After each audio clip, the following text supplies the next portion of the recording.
Buenas tardes y antes que nada muchas gracias por la invitación. Y bueno, para hacerle honor al tema que nos compete, vamos a cronometrar los tiempos, vamos a acelerar la exposición y vamos a tratar de hacer los 15 minutos justos. Bueno, el tema que estamos viendo, yo ya lo he trabajado anteriormente en mi tesis doctoral y después resultó eso en la publicación de un libro. Tiene que ver con justamente lo que consideramos como las consecuencias de ese evento de masas que fue el Cordobazo en 1969 en la ciudad de Córdoba. Y como dijo Darío, entre todas las razones, cómo se entiende el 68, a mí me gustaría agregar una nueva interpretación, que eso se refleja sobre todo en la industria automotriz cordobesa, que es justamente la crisis en la cual esta rama de la industria en Córdoba entra. Y se traduce justamente en lo que muchos historiadores, sobre todo en el ámbito europeo, llamaron el fin del pacto fordista, como una manera de entender las relaciones salariales, las prácticas salariales en una sociedad, pero también así como la regulación de los conflictos. Es decir, en términos prácticos, ¿en qué se traduce esto? Se traduce justamente en la aceleración dentro de los espacios fabriles, de los tiempos de producción, la aceleración de las cuotas de producción que se deben imponer a los trabajadores dentro del ambiente fabril, como también así como un reforzamiento de las prácticas salariales que van a ser una de las quejas recurrentes de los trabajadores de esta rama, como es justamente el premio a la producción, es decir, el pago por equipos y el pago, digamos, como se lo llamó antiguamente a destajo, pero que tiene que ver justamente con la aceleración de los tiempos de producción y un premio, digamos, traducido en la forma salarial. Esto tiene que ver justamente el título de esta exposición como en el primer libro en el cual empezó a imbuirse el tema, que es El orden de la producción de Jean-Paul de Godemar. Y es interesante porque justamente él analiza toda una serie de etapas, en la cual la etapa más interesante justamente es la internalización de los trabajadores por parte de esta forma de disciplina a través de los contratos de trabajo, que bueno, supuestamente por la economía liberal, digamos, son contratos libres, se tiene la libertad justamente para aceptar ese tipo de trabajo, pero justamente estas formas de indisciplina y negación de la disciplina dentro de la fábrica tienen que ver justamente con, de una manera muy elemental, de negar, digamos, justamente la característica legal de ese contrato. Eso en una primera instancia. Para resumir, no me voy a detener en los aspectos políticos que tuvo, sobre todo este tipo de huelgas en los años 70 y 71 en Córdoba, que fueron muy importantes, pero me parece que es muy útil para el abordaje del tema una conceptualización que hace ya muchos años, en el año 76, publicó un sociólogo francés llamado Pierre Dubois, en el cual decía que toda práctica de resistencia obrera tenía dos componentes. Digamos. Uno era justamente la transformación limitada de una situación vivida, de ahí el carácter instrumental, es decir, las primeras huelgas reivindicativas por la lucha del salario, pero a la vez esa práctica tiene un componente expresivo que uno puede ser más importante que el otro dependiendo de la protesta, pero siempre los dos están implícitos en ello, y ese componente expresivo tiene justamente con la superación del orden social vivido, vigente, digamos, como una respuesta que se puede superar el orden capitalista. En términos generales, bueno, ya se ha hablado suficiente sobre qué significó el Cordobazo, qué significó el Viborazo, pero la práctica memorística no tiene mucho ejercicio con respecto a dos momentos importantes de la lucha de clases en Córdoba, que tienen que ver justamente con esta crisis de la industria automotriz, como son la huelga grande de mayo y junio de 1970 y toda una serie de trabajos por fuera de la regulación sindical que se aplicaron sobre todo en Fiat Concord, pero que también en la fábrica de Perkins, que tienen que ver con el trabajo a reglamento y el trabajo a desgano, y en estos dos tipos de prácticas son en los que me gustaría detenerme un poco. Con respecto a las ocupaciones de fábrica, la primera ocupación de fábrica importante que va a desencadenar luego la huelga grande de junio tiene que ver justamente con un trabajo político que vienen realizando militantes del PCR en una de las subsidiarias de Renault, que es la fábrica de matrices Perdriel, ¿no? Y en mayo de 1970, la empresa decide justamente trasladar a 4 obreros que se iban a presentar a las elecciones como delegados y era a Vox Populi que iban justamente a ganar y ser delegados, y decide trasladarlos a la planta de Santa Isabel, y en la cual conforma justamente una serie de protestas con la toma de fábricas dentro de Perdriel por parte de la lista 1 de Mayo, que era el opositor a, que en ese momento era el principal dirigente del ESMATA cordobés, que era el ya clásico y mítico Elpidio Torres, ¿no? Uno de los factotum del cordobazo, muchas veces olvidado, se le da mucho énfasis a la presencia de Tosco, de Atilio López, pero justamente porque Elpidio Torres representaba una forma de hacer sindicalismo en el cual en ese momento estaba entrando en crisis, en el que su figura va siendo soslayada, ¿no?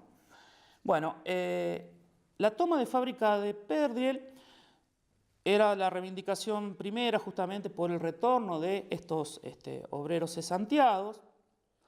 Ya Elpidio Torres había tratado de arreglar con la empresa para que estos trabajadores se queden en Santa Isabel y no retornen, pero comienza a utilizarse una práctica que se va a extender en junio, que es justamente electrificar la toma de fábrica con rehenes, electrificar el perímetro de las instalaciones, utilizar, digamos, telgopor con tanques de combustible para, sobre todo que era el ejército el que hacía las tareas de asedio a la fábrica, o sea, cualquier intento de ingreso por parte de las fuerzas represivas era una forma de amenaza justamente hacer volar las instalaciones de la fábrica.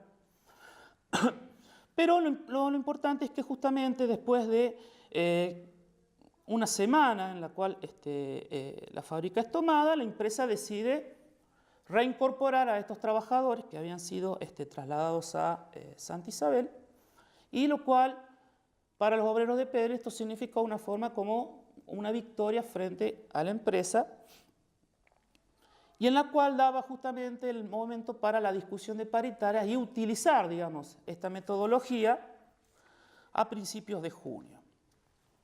En ese momento es interesante porque la paritaria y en realidad era la discusión por el convenio colectivo de trabajo estaba completamente frenada, y los trabajadores de ESMATA, por encima de la iniciativa del sindicato, es decir, la iniciativa de ESMATA, decide llevar a cabo una toma de fábrica que comienza el 2 de junio de 1970 y rápidamente se expande a las demás subsidiarias de ICA Renault. Por ejemplo, se expande rápidamente a Matricerías ICA de Perdriel, se expande a Thomson Ranco, Ilasa, Transac, Grandes Motores Diesel, y nuevamente se traslada a Perdriel, ¿no? Es decir, las principales fábricas de la industria automotriz en Córdoba comienzan a ser tomadas con rehenes por parte de sus trabajadores. Al día siguiente, pero ya por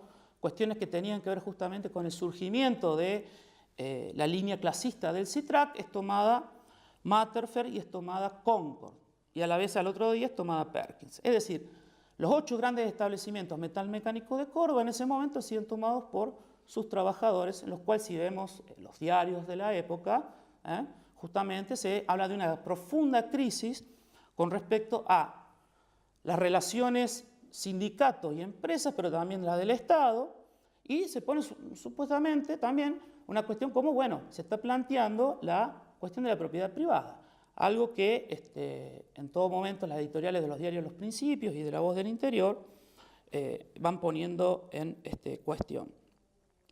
Con respecto a cuál era la primera reivindicación para ver justamente este carácter instrumental de la protesta, Estaba el aumento general de emergencia de 20.000 pesos en moneda nacional y la libre discusión de salarios y convenios. Es decir, estaban pidiendo nuevamente que la paritaria y la discusión por el convenio colectivo se reabra y se salga de ese empantanamiento en el cual estaba. Nuevamente piden la plena vigencia, que es algo que en su momento fue una de las causas por las cuales estalla el Cordobazo, que es justamente la plena vigencia nuevamente del sábado inglés, algo que se había quitado durante el año 69.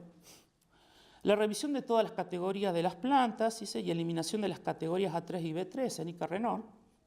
Esto es algo muy interesante, porque justamente las categorías A3 y B3 es justamente una manera de atenuar las diferencias que hay entre los operarios con calificación y los sin calificación. Hay unas grandes discusiones. En mi libro había puesto de manera muy tajante la división entre operarios calificados y no calificados, como poniendo más el énfasis de la radicalización en los operarios no calificados, pero es una idea que necesita ser matizada también porque había grandes discusiones entre operarios muy calificados que también estaban radicalizados, pero había toda una serie de discusiones, por ejemplo, lo cual ellos llamaban contra los igualitaristas, es decir, de igualar las reivindicaciones por los salarios. El otro punto dice reconocimiento por convenio de la insalubridad de ICA Renault, esto sobre todo de Forja, Thomson Ranco e Ilasa. Esto es interesante porque Ilasa es la subsidiaria de Cables y Componentes, en lo cual ya hemos hablado, la mayoría de quienes trabajaban ahí eran obreras, y también llevan a cabo una toma de fábrica con toma de rehenes, y se libre de ese movimiento de la representación gremial, delegados, comisión interna, comisión ejecutiva, para cumplir su misión específica y libre agremiación y elección de representantes. Esto sería en términos generales, digamos, qué es lo que pasaba con la toma y cuál era la reivindicación instrumental que se realizaba a cabo. Ahora bien, la toma de fábrica tiene justamente otro componente que tiene que ver justamente con la superación de ese orden vivido, que tiene que ver más que nada con el desconocimiento de las jerarquías disciplinarias y las jerarquías internas dentro de la fábrica. Es decir, la fábrica tomada con la toma de rehenes significaba la liberación para los operarios del espacio fabril, es decir, el acceso a los lugares donde estaban vedados. Una lucha interesante, por ejemplo, y eso es interesante ver cómo la fábrica tomada se relaciona con el exterior, o sea que ante cada fábrica tomada son las mujeres del barrio las que rodean y mantienen una relación con los trabajadores que están tomando la fábrica, es la lucha por el teléfono. Y el teléfono es el espacio vedado, por ejemplo, al operario. Entonces se dan situaciones de mucha tensión con respecto a la comunicación con el exterior. Un recuerdo muy interesante de Rafael Clavero, que era operario de Fiat, decía: yo me acuerdo que voy a la punta aquella, de la parte redondita, que es una oficina de la guardia, y allí está el teléfono. Dice. Y estaba Aram Nava, que era el jefe de guardia de la planta, dice, con el teléfono en la mano. Y estaba el chaqueño Jiménez, me acuerdo bien, pero había un grupo más detrás del chaqueño Jiménez, y ahí lo tenían, dice. Y dice, usted tiene que darnos el teléfono, le decían al jefe de guardia. Y el jefe de guardia, por supuesto, se negaba. Entonces dice, llego yo, dice Clavero, y digo, tranquilidad, compañeros, por favor. Porque él dijo, dice, yo con ustedes no puedo dirigir la palabra, voy a hablar con el secretario general. Él dijo eso, y dice, y yo le dije, permítame el teléfono. Y como no me lo dio, lo sacudí y le dijo que los negros se le iban encima. Entonces agarró y me dio el teléfono. Por favor, pero por favor no me toquen, decía el coso. Dice, es una humillación tremenda lo que me están haciendo, ¿no? Acá se ve justamente en este acto una ruptura general respecto justamente de esa situación de jerarquía en la fábrica. Pero también una situación de ruptura con respecto a las reglas institucionales del sindicato. Ya para el día 7 de junio, el Plenario Nacional de Secretarios Generales del ESMATA saca un documento en el cual dice que la Comisión Ejecutiva de la Seccional Córdoba, al decidir tales medidas sin consulta ni información previa, ha actuado unilateralmente, ha comprometido la estructura del gremio, en su conjunto ha puesto en peligro la estabilidad de los trabajadores, ha frustrado la posibilidad de poner en ejercicio la solidaridad efectiva del gremio en defensa de las auténticas reivindicaciones gremiales y se ha colocado al margen de las normas que rigen la vida de la institución. Es decir, ¿qué es lo que había hecho el ESMATA de Córdoba? Justamente porque no podía controlar la toma de fábrica, ingresa e intenta justamente tomar una iniciativa desde dentro de la toma de fábrica. Pero el problema que tenía justamente el Pío Torres, que había surgido un órgano más representativo que justamente los cuerpos orgánicos del gremio, que era el famoso Comité de Lucha, que fue el que dirigió la huelga durante 35 días.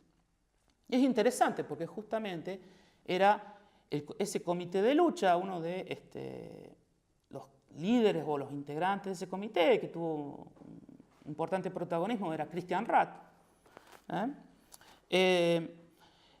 Digamos, ese comité de lucha justamente lo que hacía era ordenar las tareas durante la toma para que justamente no se desborde la situación, pero también ordenar las tareas de defensa, en caso de que el ejército entrara dentro de la instalación, sobre todo dentro de la fábrica en la cual más duró la toma, que fue en Santa Isabel, que es la fábrica principal de Renault en la ciudad.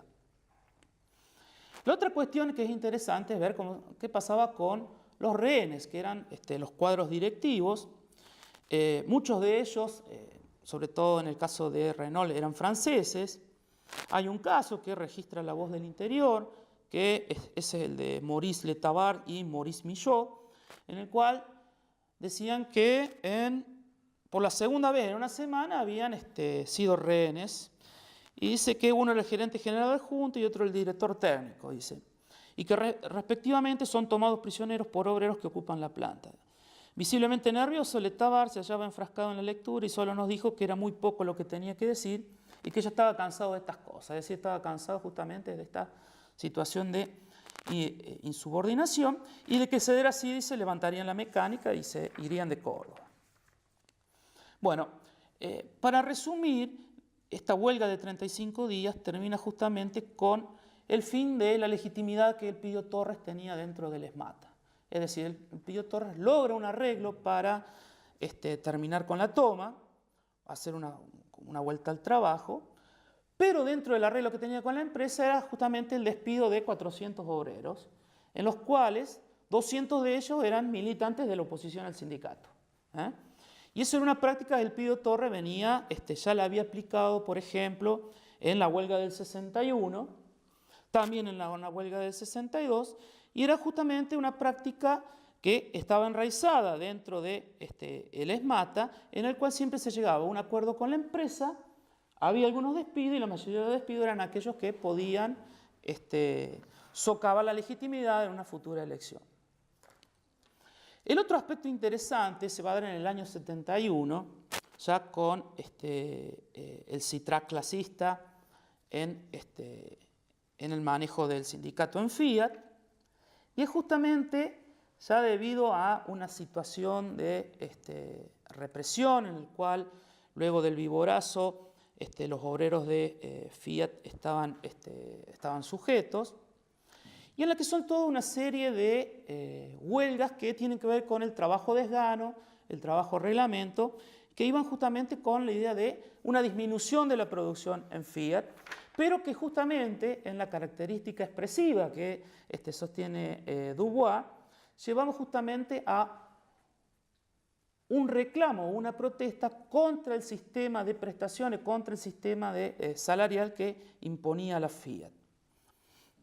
Entre los documentos que vemos, ya para mayo de 1971, la empresa Fiat sostenía que dice el 31 de mayo se produce nuevo paro interno legítimo. Esto es un telegrama, dice en el equipo 719 de la línea de Bloch.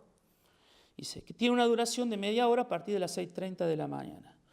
Continuando esta serie de medidas de fuerza, en el día de hoy, 1 de junio, se produce un nuevo paro de 1 hora en la planta de montaje entre las 10 y las 11 de la mañana, que acrecienta aún más el deterioro en la producción. Simultáneamente se vienen registrando, sin solución de continuidad, otra medida de fuerza ilegítima, consistente en la concurrencia masiva de personal a consultorio médico de la fábrica, en número totalmente desusado y abultado, lo que continúa hasta estos momentos. Circunstancias todas que dificultaban sobremanera la gestión de la producción fabril. Es decir, ir al baño, un departamento de determinada línea, ir al consultorio médico, eran formas justamente que desajustaban las capacidades de manufactura que tenía Concord en ese momento. Al bloquear uno de los departamentos impedía justamente la continuidad de la producción por parte de otros.